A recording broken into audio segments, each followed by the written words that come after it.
Assalamualaikum warahmatullahi wabarakatuh. Perkenalkan, saya Mila Alawiyah, mahasiswa PPG Prajabatan tahun 2022, kelas PPG 002. Saya akan memaparkan hasil pengembangan panduan observasi karakteristik peserta didik yang telah saya susun sebagai acuan dalam menyusun profiling peserta didik pada mata kuliah pemahaman peserta didik dan pembelajarannya.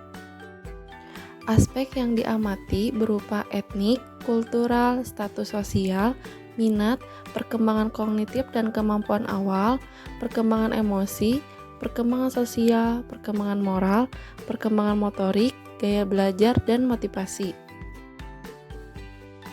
Aspek yang diobservasi yang pertama etnik, meliputi peserta didik berasal dari suku, ras, dan bahasa yang berbeda.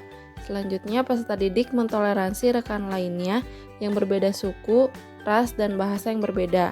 Yang kedua, kultural, meliputi peserta didik memiliki budaya daerah yang berbeda. Yang selanjutnya, peserta didik memiliki rasa toleransi antar perbedaan budaya.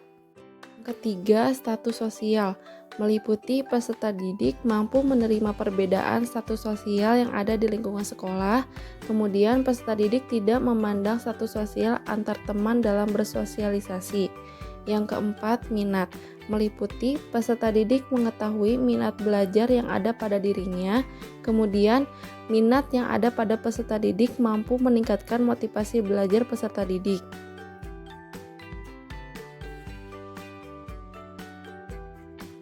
Yang kelima, perkembangan kognitif dan kemampuan awal, meliputi apakah peserta didik terlibat aktif selama pembelajaran berlangsung, kemudian dalam bentuk apa saja keterlibatan peserta didik dalam pembelajaran ini.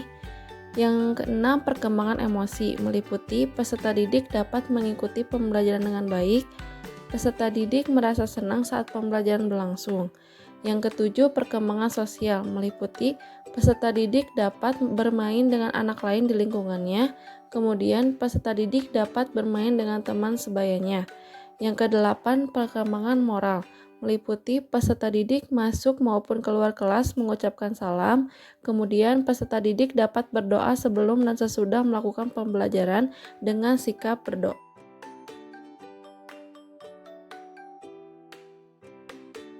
Yang kesembilan adalah perkembangan motorik, meliputi peserta didik dapat melakukan permainan dan berolahraga. Kemudian, peserta didik dapat berjalan dengan lancar tanpa kesulitan. Yang kesepuluh, gaya belajar, meliputi gaya belajar seperti apa yang peserta didik sukai saat ini. Kemudian, apakah dengan menerapkan gaya belajar tersebut, peserta didik dapat lebih mudah memahami pelajaran.